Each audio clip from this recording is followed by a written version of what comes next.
Bienvenue à Au-delà du conflit, le podcast qui donne la parole à celles et à ceux qui accompagnent les individus et les organisations à travers les tensions, dialogues et solutions. Ici, on explore ce qui se joue avant, pendant et au-delà du conflit.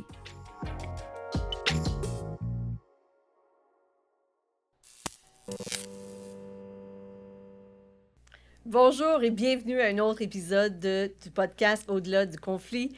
Aujourd'hui, Tania et moi, on a la chance d'accueillir Caroline. Bonjour, Caroline. Bonjour à vous deux. Merci d'avoir accepté l'invitation et d'être dans notre univers. Et merci à vous de l'accueil. Je suis ravie et honorée d'être avec vous aujourd'hui. On va apprendre plein de choses aujourd'hui. Tania, tu vas nous mettre la table sur le sujet tantôt, mais Caroline, on a envie de te présenter. Alors, Caroline Roche, tu es fondatrice et également conseillère principale chez Tierco, qui est une firme service conseil spécialisée en relations humaines. Tu es également spécialiste et conseillère de relève d'entreprise pour les PME. Et ça, c'est en collaboration avec Synergia PME. Et finalement, je pense que c'est peut-être dans cette occasion-là que Tania et toi, vous vous êtes connus. Tu es également chargée de cours à l'Université de Sherbrooke pour le programme de prévention et règlement des différends. Hein? Rien de moins. Rien de moins. Rien de moins. Oui. Alors, écoute, dans la présentation, est-ce qu'il y a d'autres éléments à lesquels j'ai pas nommé parce que j'ai vu que tu avais un beau portfolio, là? Écoute, merci d'avoir si bien résumé les différentes activités que je porte présentement, Oui. les différents chapeaux, puis on va Oui. revenir à ce terme de chapeau un peu plus tard, vu le sujet du jour. Eh bien, ce que je pourrais rajouter, c'est peut-être pourquoi est-ce que je fais ça, finalement. Parce que pour moi, les relations humaines sont très importantes. Je crois fondamentalement que nous sommes en réalité le fruit de nos relations. Ça vaut tant pour les individus que pour les organisations. Alors, il est important de les nourrir et c'est la raison pour laquelle j'en ai fait mon métier. Donc, j'interviens à un moment précis qui est celui du conflit.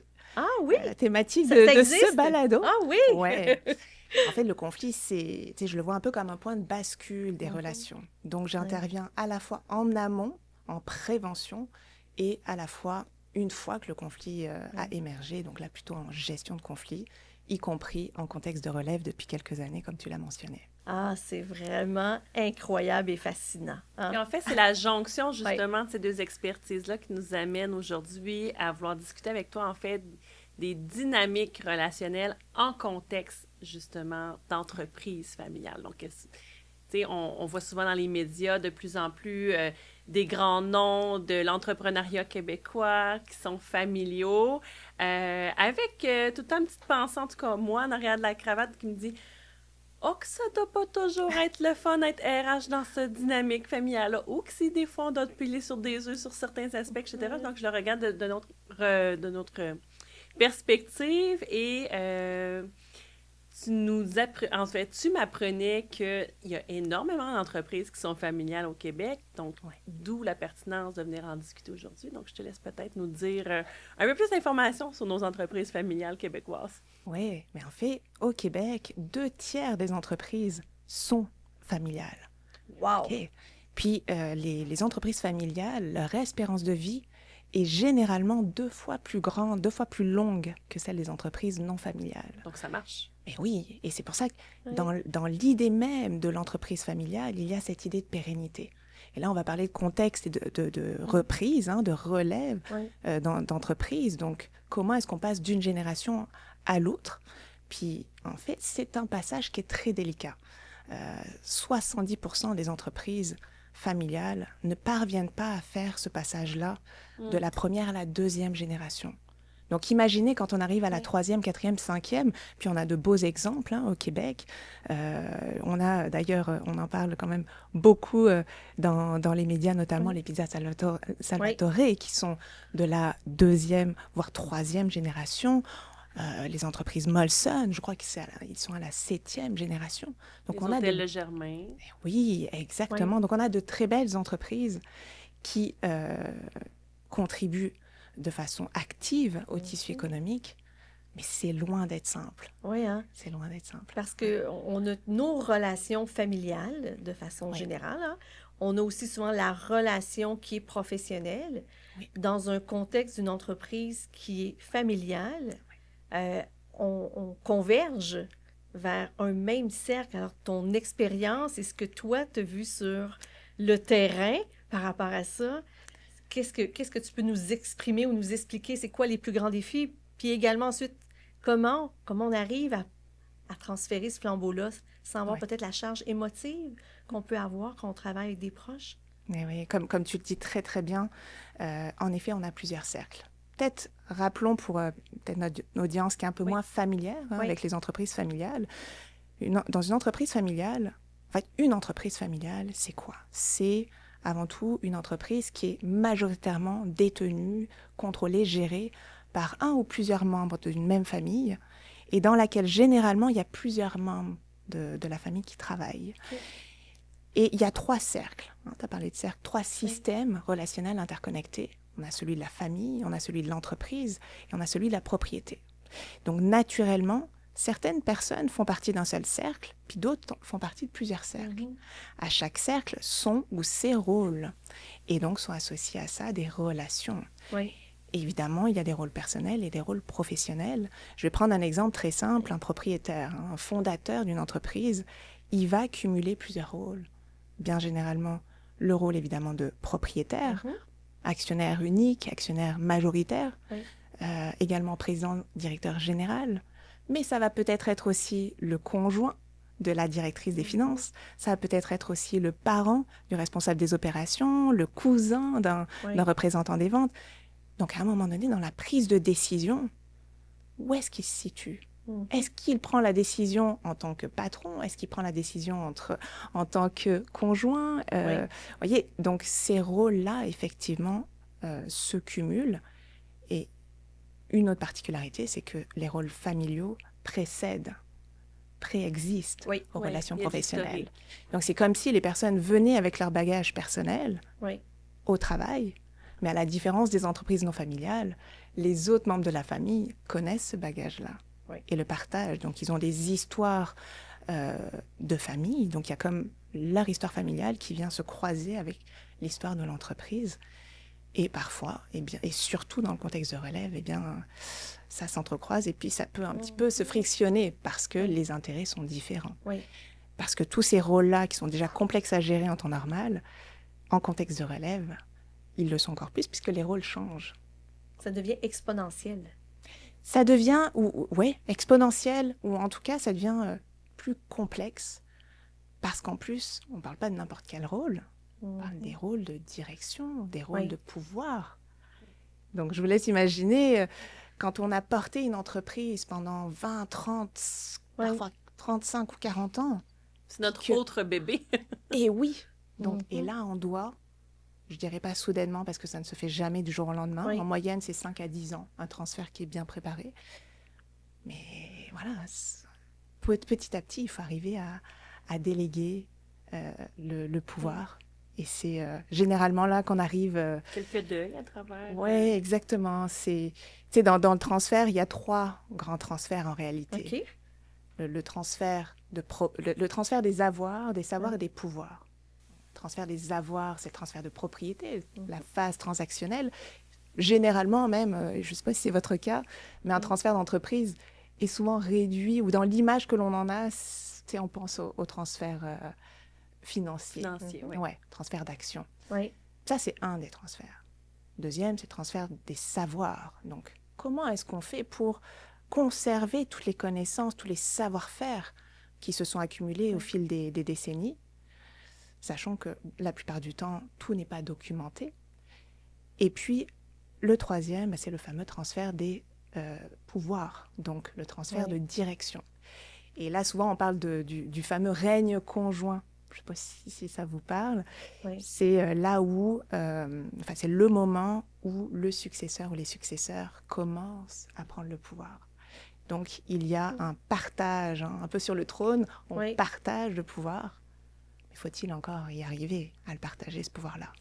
Donc, c'est l'étape où ça a plus tendance à glisser, justement, vers... Oui, c'est le transfert, c'est l'étape la plus critique du transfert. Je suis naïve, j'aurais pensé, moi, que dans une relève, par exemple, frères et sœurs, fratrie, peu importe, ça aurait été l'argent en premier. Alors, ça fait partie des sujets qui sont évidemment délicats, d'autant plus si il n'y a pas la distinction qui est faite entre le patrimoine de la famille et puis le patrimoine de l'entreprise. Oui. Je peux prendre un exemple très concret. Alors celui-ci, je ne l'ai pas vécu moi-même, mais c'est un de mes collègues qui me l'a partagé. Il intervenait dans une famille où il y avait 4 enfants. Puis on parle d'une entreprise en excavation. Okay? Donc les enfants étaient impliqués dans l'entreprise, à l'exception de la fille. Mais au moment où le transfert a débuté, les conversations ont débuté, on a demandé aux enfants, à chaque enfant, c'est quoi tes attentes? C'est quoi tes aspirations, ta vision? Est-ce que tu veux continuer à travailler dans l'entreprise? Puis toi, à la fille, quelles sont les attentes? Ah ben moi, c'est certain, je vais être aussi copropriétaire parce que nos parents nous aiment égal. Donc, on va avoir chacun un quart des actions de l'entreprise. Alors que la fille ne faisait pas partie de l'entreprise, ne souhaitait pas s'investir, s'engager là-dedans, mais pour elle, c'était son héritage.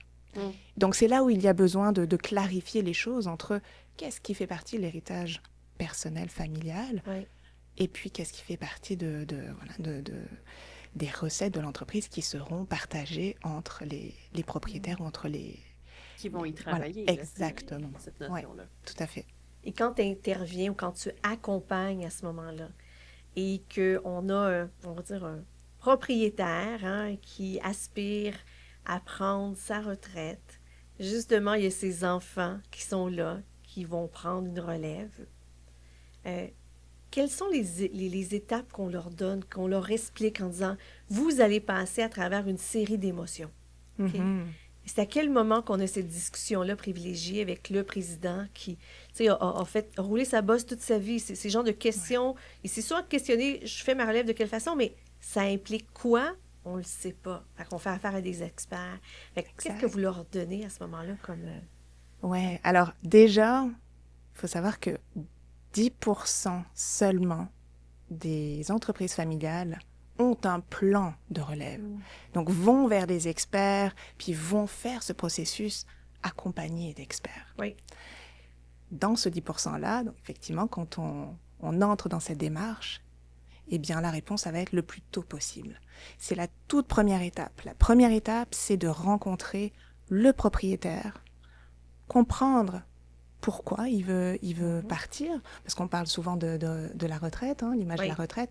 Idéalement, il faut penser à sa relève bien avant, au moment où l'entreprise est encore en croissance, parce qu'on a le cycle de l'entreprise, et puis le cycle de vie de la personne. Oui. En fait, les 2 cycles de vie. Ce que l'on veut, c'est que le cycle de vie de l'entreprise puisse continuer, pérenniser. Donc, il faut idéalement que le propriétaire commence à penser à sa relève avant de lui-même décliner, sinon son entreprise va décliner avec lui. Donc, idéalement, le propriétaire doit se poser ces questions-là avant de vouloir prendre sa retraite. Totalement. Ah oui. Donc, ça se peut qu'il y ait des enjeux de santé. Ça se peut qu'il commence à se dire, mes enfants sont peut-être prêts à prendre la relève. Il y a toutes ces questions-là. Donc, on va avoir un long échange pour comprendre où est-ce qu'il en est, quand est-ce qu'il veut quitter, quelle est l'histoire aussi de l'entreprise, quelle est l'histoire de la famille, parce que parfois les deux sont intermêlés, entremêlés. Et ensuite, on va faire la même chose avec les membres de la famille. Certains sont impliqués activement dans l'entreprise, mais même les personnes qui ne le sont pas, ils vivent, Ils vivent le transfert. Ils vivent le transfert. Donc, c'est important de les entendre sur quelles sont leurs perceptions, quelles sont peut-être leurs préoccupations vis-à-vis de ce transfert-là. Et c'est là que parfois même, on découvre que certains enfants imaginaient bien pouvoir travailler dans l'entreprise, mais n'en avaient pas parlé à leurs parents. Alors, c'est important. Des fois, on nous demande, mais pourquoi vous voulez parler à nos enfants? Mais j'aurais pas pensé qu'on aurait abordé avec les autres enfants qui ne sont pas impliqués. Je l'apprends aujourd'hui. Merci. Mais pour voir aussi s'il n'y a pas peut-être des jalousies. Mais tiens, lui, il a commencé à travailler très tôt dans l'entreprise. Moi, on ne me l'a pas proposé. Il peut y avoir ces places quand moi, je suis arrivée sur le marché du travail, dépendamment des âges et de différence entre les enfants ou les rôles. Exactement. Donc là, ça permet vraiment de mettre la table, d'avoir un état des lieux, à la fois de l'entreprise, à la fois des membres de la famille, du propriétaire cédant, qu'on va appeler aussi relayeur.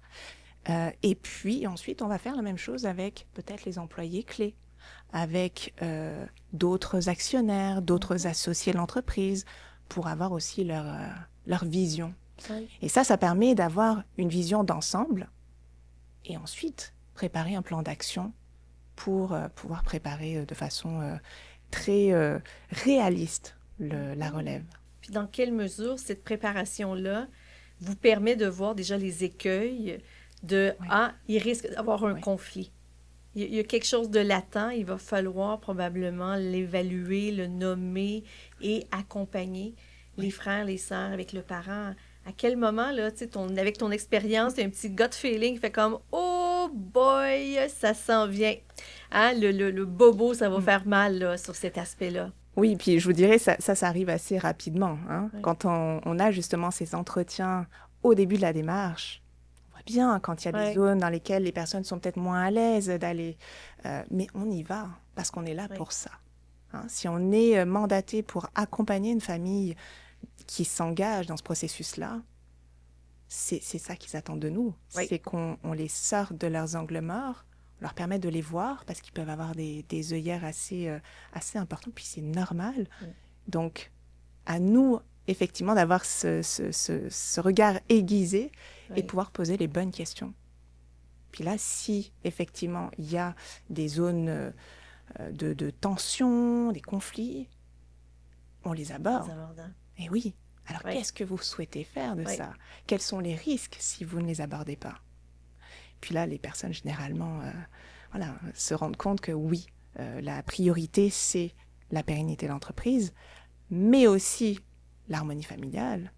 Et donc, pour faire ça, il faut aborder certains sujets délicats. Wow! Moi, ça me donne le goût de... Parce qu'on le voit que beaucoup d'entreprises familiales au Québec, l'entrepreneuriat au Québec, on en a énormément, mais que beaucoup d'entre eux n'ont pas de relève autour de ça. Alors, de savoir que des organisations comme la tienne, qui vient les accompagner, qui vient les soutenir autant du côté transfert de connaissances que du côté humain, hein, les relations humaines qui sont derrière ça, je trouve ça beau. Ouais. Moi, j'ai une vision très romantique de l'entreprise familiale. À des points que des fois, ça vient par passe, puis je me dis, je devrais reprendre l'entreprise avec mon conjoint, puis après ça, on pourrait peut-être intégrer les enfants, puis c'est très naïf. Mais c'est ça, c'est une vision vraiment romancée. Je trouve ça beau, j'aime ça penser que ça marche, j'aime ça penser que ça se fait dans l'harmonie dans un champ de marguerite. Mais la réalité, c'est pas nécessairement ça. Comment tu vois justement les conflits familiaux dans ces organisations-là, mais d'un point de vue plus large au niveau du climat de travail, donc des autres employés? Qu'est-ce que... Il y a assurément des signes. Est-ce qu'ils sont les mêmes dans une entreprise familiale ou est-ce qu'il y a des subtilités que toi, tu es capable de repérer probablement plus rapidement? Oui, il y a des petites subtilités, en effet, qui reviennent au rôle familiaux et puis professionnels que les personnes ont, évidemment. Mais avant ça, permets-moi de revenir sur cette idée-là. Ma vision que romantique. Tu as... Oui, j'aime ça, la vision romantique. Je crois pas au grand amour, je crois à l'entreprise familiale. Mon chéri, je crois au grand amour, pareil. J'ai le goût de te dire que c'est assez logique. Et puis, c'est sain même de se dire, après tout, j'aimerais ça, parce qu'on s'entend bien dans la famille, parce qu'on a de belles relations, on pourrait partir en affaires ensemble. Et puis, parfois, ça fonctionne très bien. OK, il faut le dire aussi. Oui. Hein. Il y a des très belles histoires d'entreprises familiales qui d'ailleurs deviennent souvent des familles en affaires parce que 40% des entreprises familiales, en fait, ont plus qu'une entreprise familiale. Donc, pour dire... Ça fait des petits, là. Ça fait des petits. C'est sain. Et puis, en fait, je vais revenir sur les attentes. Parce que là où peut-être ça peut devenir risqué, c'est quand on a des attentes implicites. C'est-à-dire, toi, tu dis, voilà... Je vois ça, dans 10 ans, 20 ans, moi j'aurais le goût peut-être de prendre un pas de recul sur l'entreprise, puis de donner la chance à mes enfants de reprendre. OK, puis ça va bien se passer. Ça, c'est un peu une attente implicite qu'on a, de se dire, les valeurs familiales, on les a traduites, on va les traduire dans l'entreprise, ça va bien aller parce que ça va bien dans la famille. Donc, logiquement, ça devrait bien se passer aussi dans l'entreprise. Et c'est là où il y a une réflexion à avoir et surtout, les attentes à clarifier. Se dire, OK, moi, mes attentes, ce serait ça.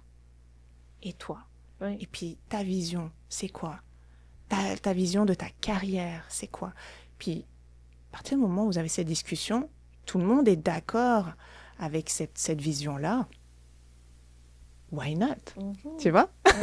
Et à ce je me raisonnais, là. Je trouve Mais à ce moment-là, est-ce que ça pourrait être aussi bien pour les entreprises qui débutent et qui sont justement de nature familiale, de mettre la table et de parler? Parce qu'on est vraiment des bébites humaines des fois où est-ce qu'on prend les choses pour acquis ou c'est implicite, c'est du non-dit, ça vient de soi. Et quand que ça va bien, c'est le fun, tu sais, hein? Quand ça va bien, ça va bien. Mais quand que ça se met à plus bien aller, puis que tu es dans l'émotion, c'est peut-être plus le moment. C'est encore le moment, mais c'est peut-être moins porteur d'aller vers une ressource externe. Fait que, est-ce qu'il y a aussi un volet que vous offrez lorsque des gens débutent leur entreprise familiale, de mettre déjà un petit peu des bases? Oui, puis là, je vais faire référence au partenariat préventif, qui est un mode de prévention des différends. Je ne sais pas si vous le connaissez. C'est un mode de prévention qui est apparu aux États-Unis dans les années 90 et qui commence à se développer au Canada et au Québec, mais plutôt dans le domaine de la construction. En quoi ça consiste? Pourquoi c'est né là? Parce que on fait un petit aparté dans un domaine très différent, quoique il y a des entreprises familiales dans le domaine de la construction aussi. La particularité de la construction, c'est qu'il y a beaucoup de parties prenantes, des projets très, très complexes à réaliser, et donc souvent, il y a des litiges. Puis là, on parle de millions de dollars. Donc, le partenariat préventif, il consiste à, dès le départ, parce qu'on sait qu'on va mettre en place ce projet-là complexe qui va durer plusieurs années, avec plein de gens, et des parcours différents, eh bien, on va établir une charte un peu de projet, un peu comme on le ferait dans n'importe quel projet, une charte finalement. d'actionnaire? Alors, c'est encore différent. Là, c'est vraiment une charte de projet où on va se mettre d'accord sur non seulement qui fait quoi, les rôles de chacun, la vision, la mission, on peut même aller jusqu'aux valeurs du projet, et puis surtout, on va se mettre d'accord sur les modes de communication et sur les modes de règlement des différends, si jamais il y a un conflit qui émerge à un moment donné. Ça permet de régler les problèmes au fur et à mesure et que ça coûte moins cher et qu'on puisse entrer dans les délais. Donc, on peut tout à fait imaginer ça avec des nouveaux associés. Ce serait différent, évidemment, mais ça veut dire quoi? Ça veut dire que les associés vont d'abord réfléchir à est-ce qu'on est les bonnes personnes pour lancer ce projet ensemble? Parce qu'encore une fois, là, c'est un peu la même chose. On s'entend bien, on est amis, on est amis de longue date, on se connaît, on peut se deviner. On n'a pas besoin de se parler sans se comprendre. Puis comme le dit très bien d'ailleurs Sylvie Huard dans son livre Entreprise familiale, elle dit, mais oui, dans la famille, on n'a pas besoin de se parler pour se comprendre, mais quand on ne s'entend plus, on ne sait plus comment s'en sortir. C'est exactement la même chose. Donc, en parler dès le départ, se mettre d'accord sur les bases de la collaboration et puis prévoir aussi si jamais ça se passe un peu moins bien. On peut faire aussi un parallèle avec la charte ou le contrat de famille un petit peu que font certaines personnes lorsqu'ils se marient. Le contrat, de mariage, excuse-moi. Contrat de mariage où, d'accord, ok, qu'est-ce qu'on va faire, comment on va, qu'est-ce que signifie notre engagement, puis là on le met sur papier aussi à un moment donné. Donc tout ça c'est vraiment de la prévention. On pense avant que ça se passe mal. Pour être un peu moins dans l'émotion. Voilà, pour pouvoir gérer. On connaît le chemin si jamais on arrive à une zone de turbulence. Exactement. Il y en aura. Oui, il y en aura. Mais c'est souvent, tu sais, on pense positif, on se dit, ben non, il n'y en aura pas, ça va bien aller. C'est la même chose qu'on fait peut-être, justement, dans les entreprises familiales. On parle de prévention, donc ça serait quoi les leviers sur lesquels on serait en mesure de s'appuyer finalement pour une reprise familiale réussie, au-delà des finances, du juridique, mais au niveau plus du relationnel? Alors, numéro un, c'est sans surprise la communication. Hein? Donc, la communication constructive, parce que ce n'est pas nécessairement facile selon les structures, selon les cultures familiales. Il peut y avoir des enjeux, on n'ose pas parler de certains sujets délicats. Donc, vraiment, de s'assurer qu'on est en mesure de communiquer de façon saine. Et ça peut prendre certaines structures de façon un peu plus formelle. Donc, je pense aux structures de gouvernance, notamment, mettre en place un conseil de famille pour parler des sujets familiaux qui peuvent même impliquer des membres de la famille qui ne sont pas dans l'entreprise. Oui. Mais c'est un peu le gouvernement de la famille. Oui. On peut mettre en place un conseil d'administration ou un comité consultatif pour prendre certaines décisions stratégiques. Puis là, je vois déjà des petites entreprises, des petites structures qui se disent « Oh là là, est-ce qu'on va arriver à faire ça? On n'a déjà pas le temps, on est dans l'urgence. » Oui, prenez le temps. Parce que plus vous allez prendre ce temps-là, et on pense à la pérennité, à la vision long terme, si on ne sait pas où est-ce qu'on va, on ne va pas y arriver. Donc, à un moment, il faut prendre ce pas de recul. Et plus ça devient une régularité, une habitude, plus ça devient normal. Et ça entre dans les opérations courantes. Donc ça facilite vraiment la communication, la transition à toutes les étapes, à tous les niveaux. D'abord, savoir communiquer. Puis ensuite, je dirais la reconnaissance mutuelle, qui est un levier qui est peut-être sous-estimé. Parce qu'on s'entend que les personnes, comme je disais, vont changer de rôle. Donc, dans ce changement de rôle, eh bien, il va falloir qu'elles trouvent leur place. Trouver sa place, c'est plus facile quand on est soutenu, quand on a du feedback, quand on relève certains efforts qui ont été faits. Donc, de prendre le temps aussi de reconnaître les efforts de chacun dans la transition, ça permet de rendre ça plus fluide. De le voir aussi, je pense à une fratrie entre autres, mais ton frère, ta sœur en tant qu'adulte aussi, en tant que professionnel, on change le regard versus des fois on se souvient que « Oh mon Dieu, mon frère, je le réveillais toujours pour qu'il aille à l'école, il est toujours en retard, il va être en retard dans les projets. » On peut rester avec cette espèce d'historique-là qu'on aimait tout à l'heure, mais là on est rendu avec notre frère ou notre sœur, moi j'ai un frère, là, un professionnel, adulte, etc. Donc d'être capable de changer puis de lui montrer qu'on a vu le professionnel en lui ou en elle, tu sais. C'est ça qui vient chercher la reconnaissance, puis aussi d'aller valider je te valide en tant que professionnel dans l'organisation et non pas je te vois encore uniquement comme mon grand frère, ma petite sœur, peu importe. Oui, tellement important. Ouais. Ah oui, puis je rebondissais là-dessus parce que des organisations que j'accompagne, c'est familial. J'ai été témoin direct, indirect de situations où est-ce que entre frères, sœurs, cousins, cousines, frères, mononcles, tantes, il y avait des tensions. Okay? Et ces tensions-là étaient également visibles de la part des employés. Oui. Et à ce moment-là, ce que j'entendais, c'était un malaise complet à ce moment-là, parce que c'est difficile d'aller parler à une personne, de dire, écoute, ton comportement, je le trouve un petit peu plus difficile quand c'est le frère ou le cousin du président qui est aussi ton oncle. Et ça donne une perspective aussi différente dans les dynamiques de travail, là, présentement. Là. Alors, comment on accompagne des entreprises pour qu'ils aient un peu, justement, conscience de l'impact que ça peut avoir, non pas uniquement au niveau du noyau familial, mais ensuite au niveau des employés, qui les voient se chicaner, là. Oui, ça, c'est vraiment une réalité. Oui, hein? Oui, merci de le souligner. Ça prend des mécanismes de prévention et de gestion de conflits dans l'entreprise pour savoir comment on réagit au sein de la famille. Oui. Puis ça peut être un sujet d'ailleurs dans un conseil de famille. Et aussi comment réagir vis-à-vis des autres employés. Ce qui est certain, c'est qu'il faut agir vite. Oui. Et il faut agir, et je comprends, tu sais, quand il s'agit de sa sœur, qu'on adore, qu'il va falloir peut-être reprendre un comportement inapproprié, c'est difficile.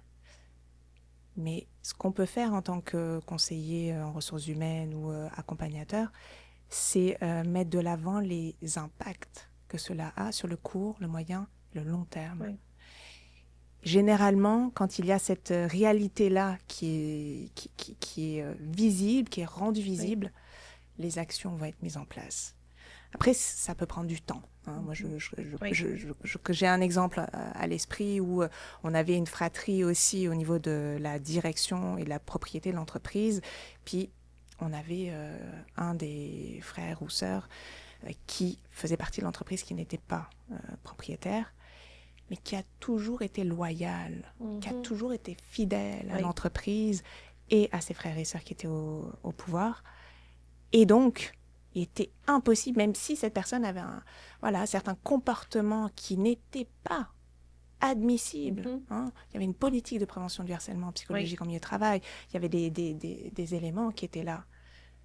Mais c'était très, très difficile pour les propriétaires de dire, OK, là, il faut qu'on se parle.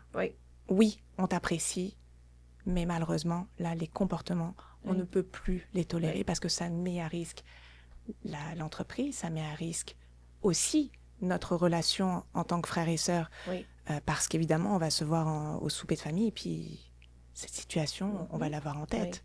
Donc, généralement, quand il y a une prise de conscience, les personnes vont quand même cheminer. Et elles ont peut-être besoin d'accompagnement pour ça, donc de conseils, de peut-être d'avoir un facilitateur, d'avoir peut-être un coach qui va pouvoir accompagner cette personne. Parce que si elle se comporte de cette manière-là, c'est pas pour rien non plus.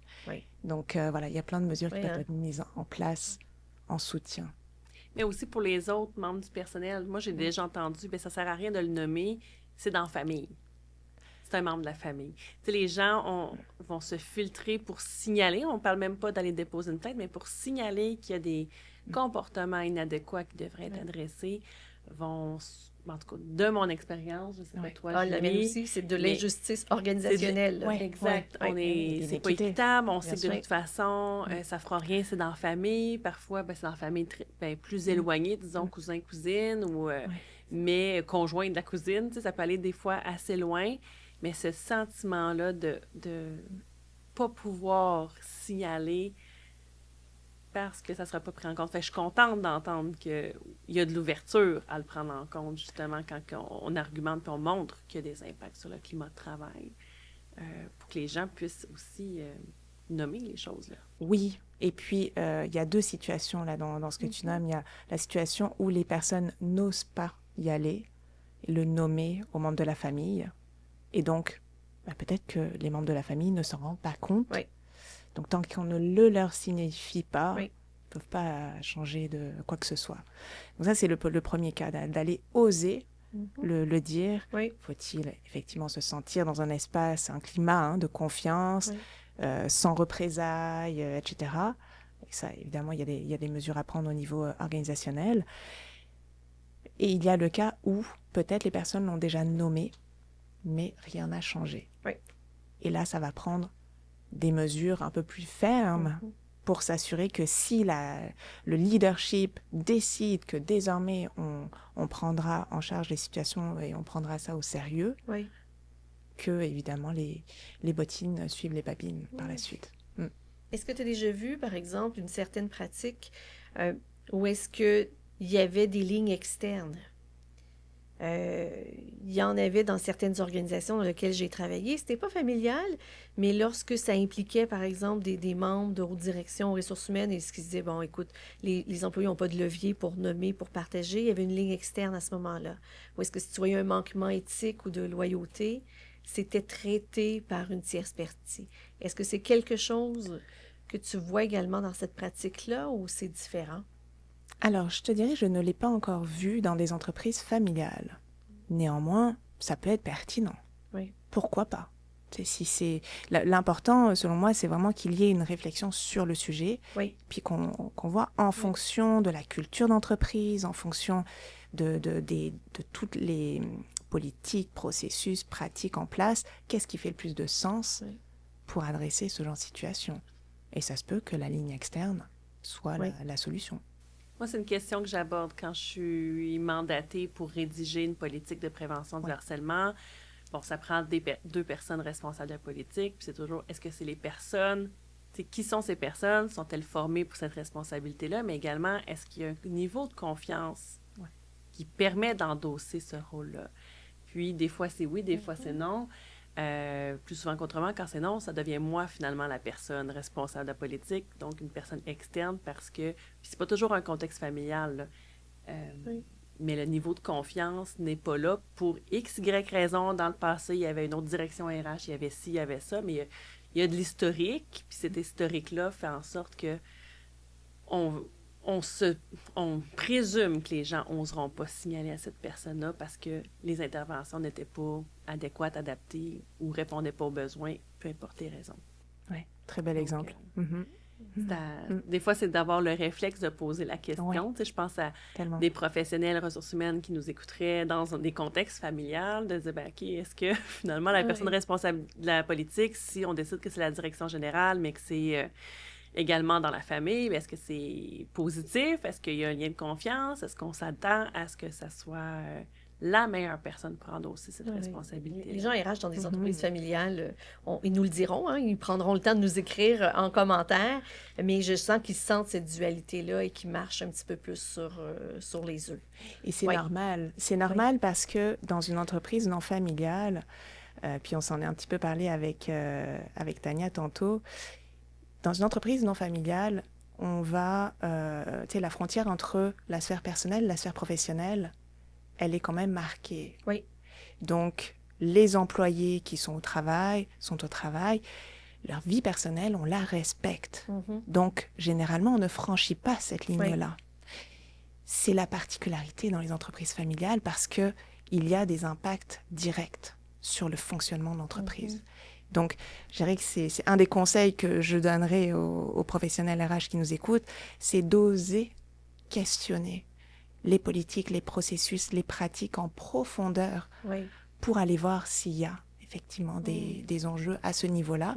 Puis les questionner, voilà, en toute objectivité. Parce que ça fait partie aussi du rôle des conseillers en ressources humaines agréés, je crois. Oui. Wow.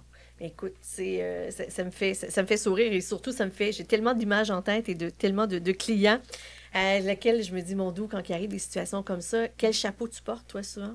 Vas-tu chapeauter, avoir le chapeau de la conseillère principale en relève? Tu vas-tu porter le chapeau de la médiatrice? Tu sais, tu as plein d'outils à ta disposition. À quel moment tu utilises quel chapeau, là? Oui. Alors, l'avantage de mes chapeaux, c'est que dans tous les cas, je suis externe. Donc, je peux être considérée comme une tiers, indépendante, neutre et impartiale. Ça, c'est très important.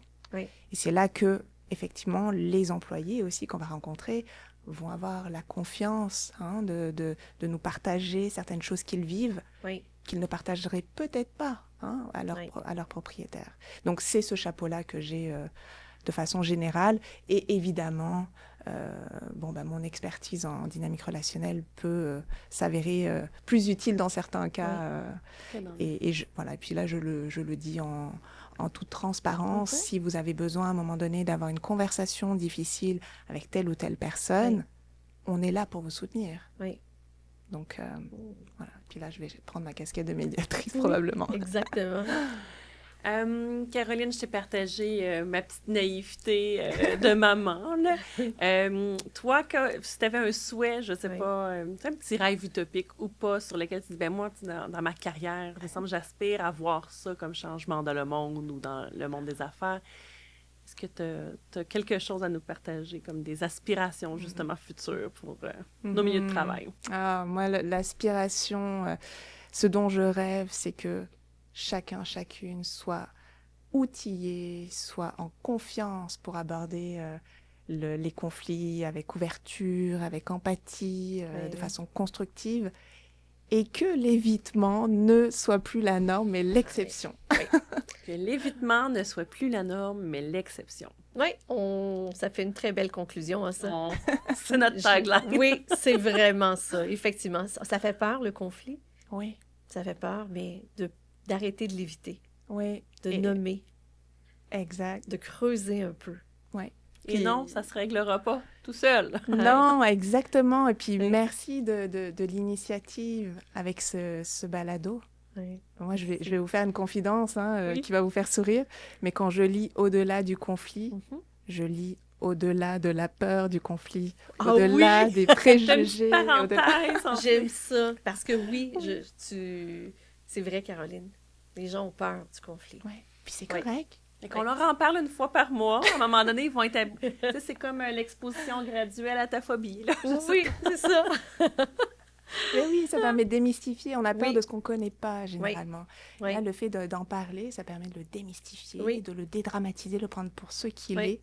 Et puis, de redonner du pouvoir à tout un chacun. Si on avait, en conclusion, s'il y a des gens qui communiquent avec toi, qui ont des entreprises familiales, est-ce qu'ensuite, tu peux leur référer d'autres entreprises qui ont passé par les mêmes situations dans lesquelles il y a eu des conflits qui étaient normaux, mais que grâce à un accompagnement comme le tien, ton équipe, ben ça s'est conclu de façon positive. Mais oui, certain, d'entendre ces histoires. Oui, de savoir que ça existe, que c'est possible. Oui, et puis les leaders, mon Dieu, et je veux finir là-dessus parce que, tu sais, on pense parfois aussi qu'il faut s'appuyer absolument sur des experts, etc. Oui, mais en même temps, ce que je remarque dans les entreprises familiales, c'est que des fois, il y a tellement un beau leadership que les propriétaires vont avoir le courage d'adresser ces questions-là par eux-mêmes. Oui.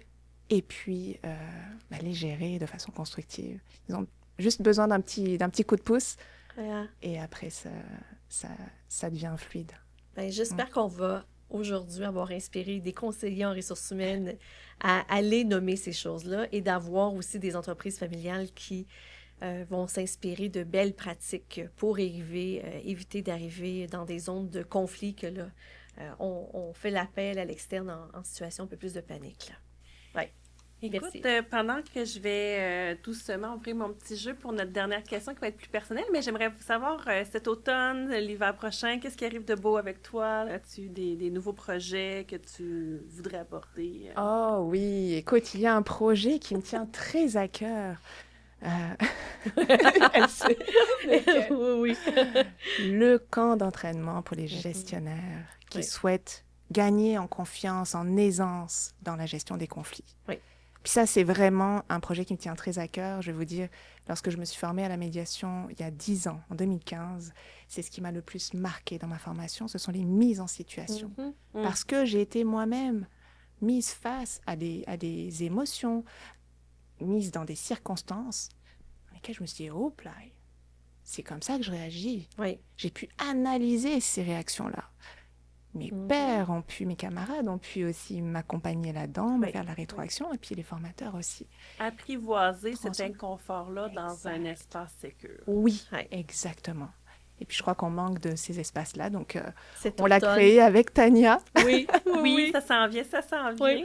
Bien, écoute, on demande toujours à nos invités de piger une petite carte et de nous lire à voix haute la question pour nous donner leur réponse. T'as pas de l'air sûre, Caroline. Non. Il y en a deux. Tu peux en prendre deux, là. On n'est pas si... Alors, tu peux choisir une seule activité à faire pour le reste de l'année. Laquelle choisis-tu? J'ai des choix. Les sports, les arts ou la cuisine? Oh là là. Alors, sans hésitement, je vais vous dire la cuisine. Oui.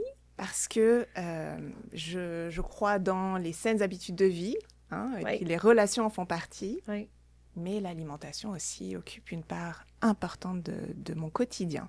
Donc, j'essaie de travailler sur ma longévité de vie. Donc, la cuisine, c'est certain, ça va être une activité qui va être très importante dans les prochains mois et années. Et c'est rassembleur, quand même. C'est rassembleur. Il n'y a rien de plus convivial que de cuisiner. On a déjà les invités qui sont arrivés, des choses comme ça, ou de discuter autour de la table. Et Tania, on s'invite. 100%. On s'invite. Avec plaisir. Vous êtes les bienvenus. Merci beaucoup, Caroline, de ta présence aujourd'hui. Évidemment, nous, on tient également à remercier nos chers partenaires sans qui on ne serait pas en mesure d'enregistrer le podcast. Donc, Eventswork, TVME et Cooptel qui nous soutiennent dans ce beau projet. Merci. On se retrouve bientôt. Épisode. Bye. Merci.